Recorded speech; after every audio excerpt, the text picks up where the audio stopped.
She wasn't seeking revenge. She was bringing justice. The sound exploded through Lincoln High School's cafeteria like a thunderclap, bones snapping back into place, followed by a scream that froze 300 students mid-bite. But the cry of pain didn't come from who everyone expected. Tyler Morrison, 18-year-old wrestling captain and son of the town's mayor, lay writhing on the floor, clutching his right wrist. Standing over him was Kesha Williams, 17, the new transfer student who'd been at Lincoln for barely 2 weeks. "Someone should call the nurse," Kesha said calmly, adjusting her backpack as though she'd just finished a routine conversation. Her voice carried no satisfaction, no regret, just an eerie coldness that made nearby students step back involuntarily. Tyler Morrison wasn't just any bully. He ruled Lincoln High like it was his family's private kingdom. No one had ever fought back against him, especially not a scholarship student from Detroit.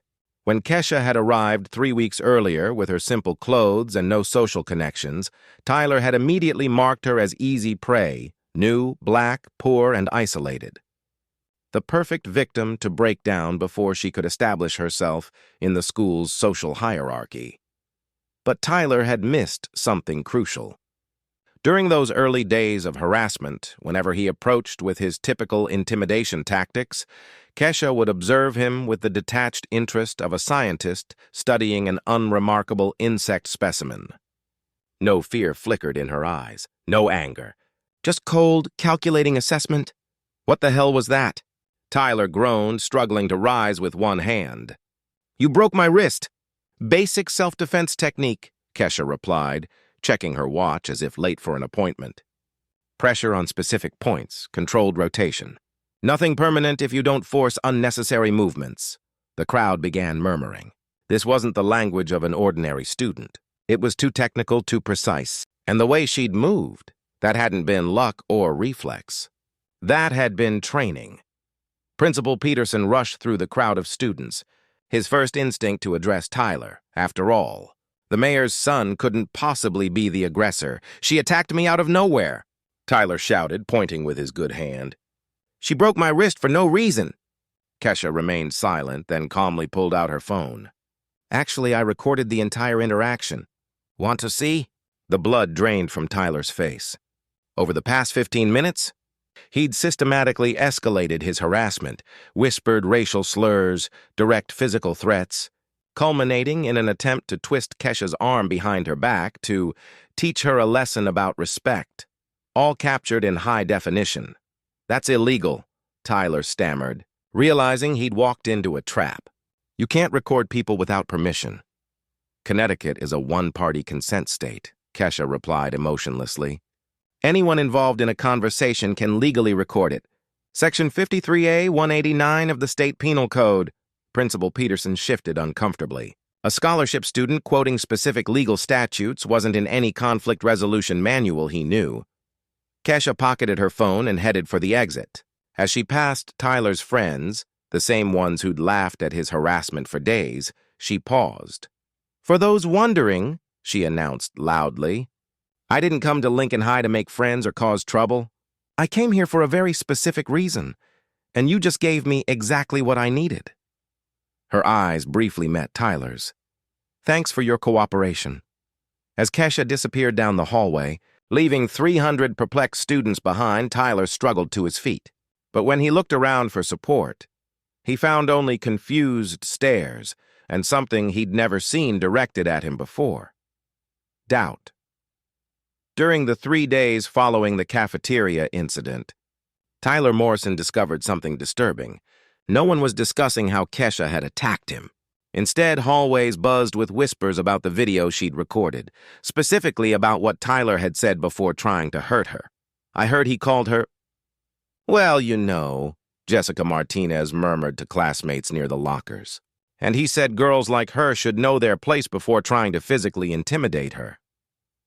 Tyler, his wrist immobilized in a splint and his reputation in tatters, decided he needed to regain control.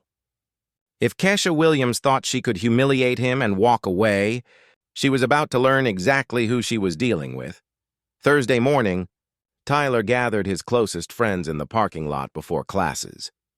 Listen, this girl needs to learn a lesson. My dad already talked to Principal Peterson. She'll be expelled by week's end. Dude, are you sure? Jake, the quarterback, asked nervously. I mean, she recorded you making threats. It doesn't matter what she recorded, Tyler snapped venomously. My dad is the mayor of this town. The Williams family are Detroit nobodies who came here on a charity scholarship. Who do you think the school's going to protect? But Tyler had made a crucial mistake.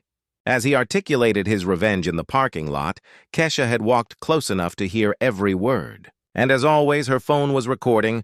Kesha Williams hadn't arrived at Lincoln High by chance. 3 years ago, at 14, she'd lost her older brother Marcus in circumstances her family could never forget. Marcus had been a brilliant student who'd earned a scholarship to a private Connecticut school, just like Lincoln High. During his 6 months at that school, Marcus's letters home gradually changed. From excited and hopeful, they became filled with accounts of minor incidents and misunderstandings with other students. The last letter arrived 2 weeks before his death. Kesha, he'd written, no matter what happens to me, promise you'll never let people like this think they're better than you just because they have money. The truth always comes out, but sometimes it needs a little help. Marcus had died in an accident during a party at a schoolmate's house. Officially, he'd drunk too much and fallen from a second-story balcony. But Kesha never believed that version, especially after discovering Marcus's clothes contained evidence of a struggle, evidence that inexplicably disappeared during the investigation. The father of the student who hosted the party? An influential local politician, the investigator in charge, an old friend of that politician's family. The accidental conclusion was conveniently filed away before uncomfortable questions could be asked. For 3 years, Kesha devoted herself obsessively to her studies, sports, and especially to learning everything about self-defense and investigation. Not for impulsive revenge, but to systematically prepare for the moment she could infiltrate the world that killed her brother. Lincoln High wasn't random. It was the sister school of the institution where Marcus died, sharing teachers, traditions, and especially the same culture that allowed privileged students to act with total impunity. Tyler Morrison, Kesha discovered during her research, had been present at the party where Marcus died. More than that, he'd posted Instagram photos from that night, photos showing Marcus visibly uncomfortable, being systematically isolated and taunted by Tyler's group. While Tyler plotted revenge, Kesha had already collected 3 years of evidence about the protective network that enabled people like him to destroy lives without consequences. Recordings, screenshots, documents about suspicious transfers, patterns revealing toxic institutional culture.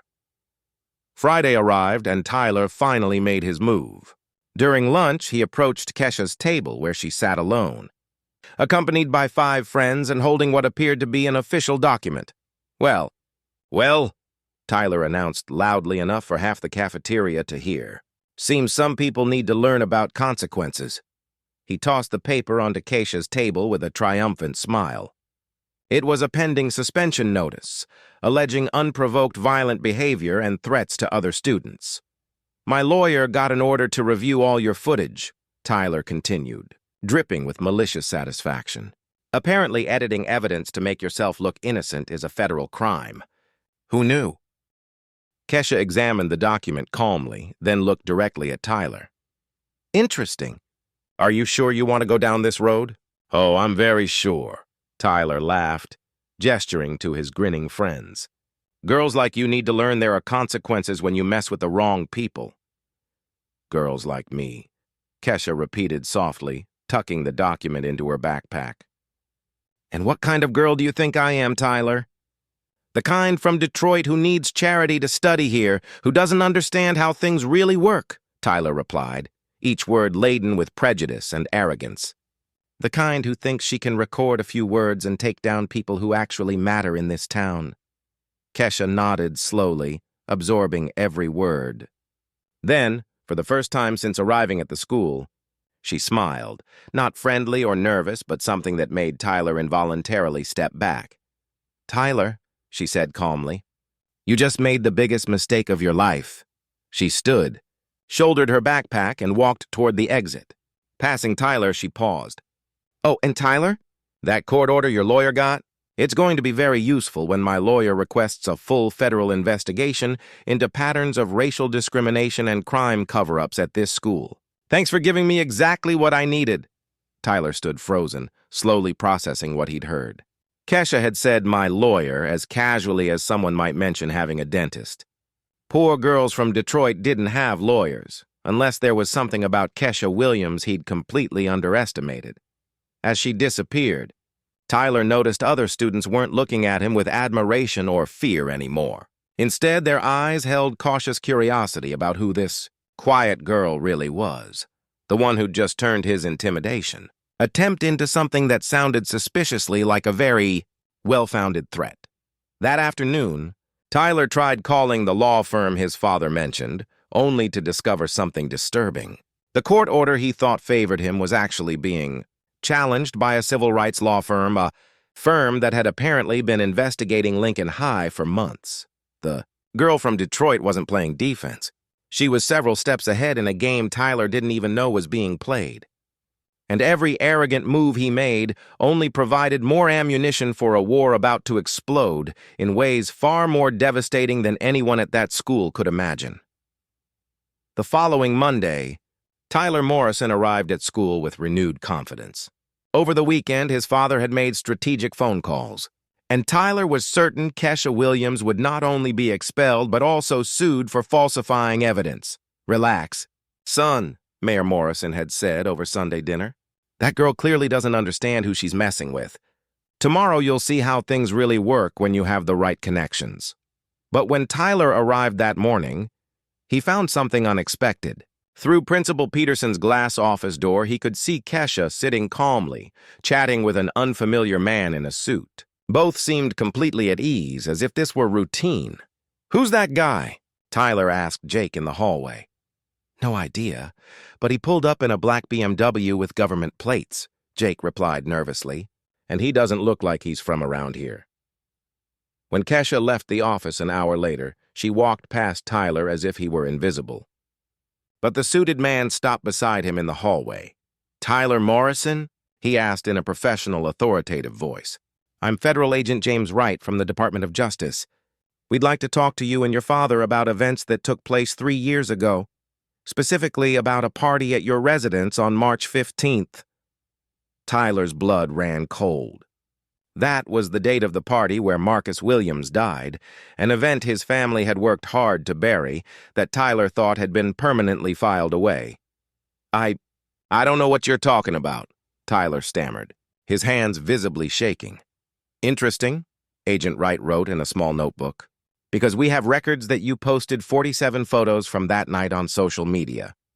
Photos that, interestingly, were deleted 2 days after Marcus Williams' death. But you know nothing really disappears from the internet, right?" Tyler tried to process what he was hearing. If they had the deleted photos, they probably had much more. The private messages mocking Marcus, videos clearly showing Marcus hadn't been drinking voluntarily, audio recordings where they planned to teach a lesson to the pretentious guy from Detroit. "My father will want to talk to your superiors about this," Tyler said, trying to regain authority.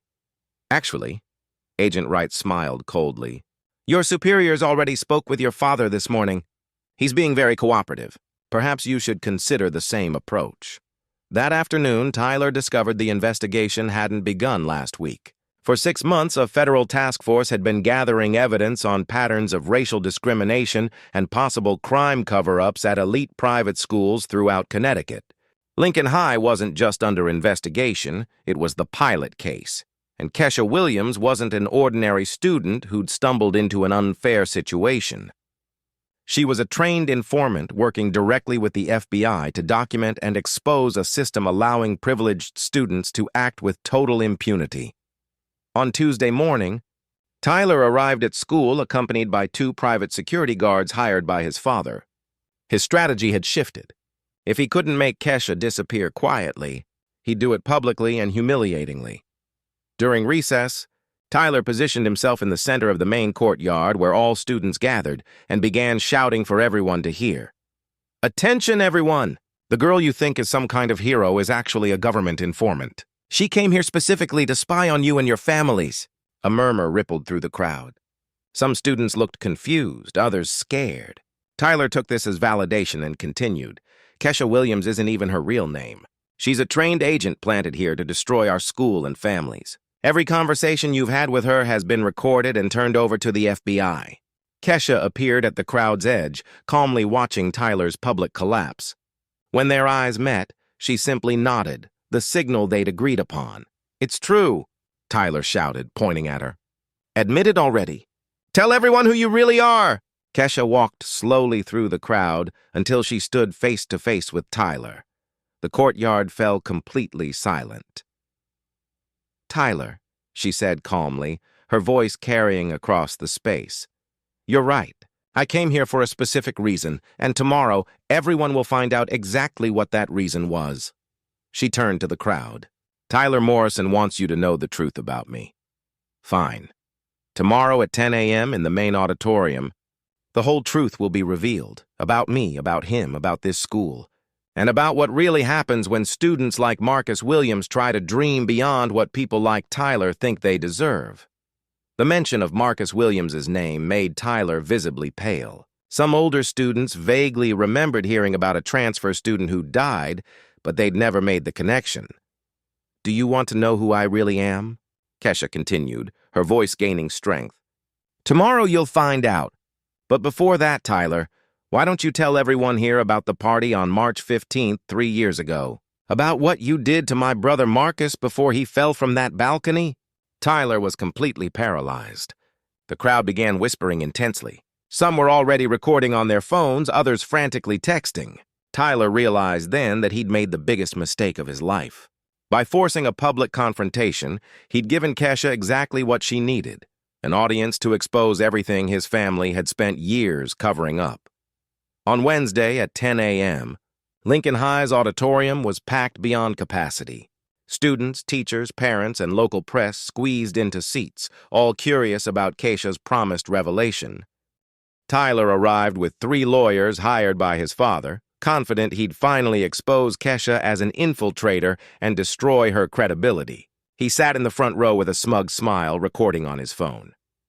"Everyone," Tyler announced loudly, "you're about to witness a professional liar being exposed live." Kesha took the stage alone, wearing a simple T-shirt with Marcus's photo and the words, "Justice for Marcus Williams, 2018-2021, printed on front. The auditorium fell silent. "My name is Kesha Williams," she began, her calm voice echoing through the sound system. "And Tyler Morrison is right. I didn't come to Lincoln High as an ordinary student." A murmur ran through the audience. Tyler smiled triumphantly, thinking he'd won. "I came here as part of a federal investigation into patterns of discrimination, manslaughter, and corruption that has involved this school for over 5 years. Tyler's smile evaporated instantly. Kesha pulled out a remote control, and a screen descended behind her. "Marcus Williams was my older brother. 3 years ago, he attended a party at the Morrison family home. Photos began appearing on screen, images Tyler thought were deleted forever. Marcus visibly uncomfortable, surrounded by a group of students. Tyler forcing something into Marcus's drink. Marcus staggering, being dragged toward the balcony. "No!" Tyler shouted, standing desperately. "These photos are fake. They've been edited!" "Actually," Kesha continued calmly, "they were recovered by FBI forensic experts, along with these audio recordings." Tyler's voice echoed through the auditorium speakers. "This kid from Detroit needs to learn his place. Let's teach him a lesson he'll never forget." Tyler's face went completely white. Around him, students began moving away, whispering with expressions of shock and disgust. "Marcus was murdered," Kesha said, her voice carrying 3 years of grief. "And you covered it up using money and political influence. Official documents appeared on screen. Suspicious bank transfers, confidential meeting minutes, messages between Mayor Morrison and corrupt investigators." Tyler tried running for the exit, but found all doors blocked by federal agents. Agent Wright appeared on stage beside Kesha. "Tyler Morrison," he announced formally, "you are under arrest for manslaughter, concealment of evidence, and obstruction of justice. My father will destroy you all," Tyler shouted as handcuffs clicked around his wrists. "You have no idea what power you're up against."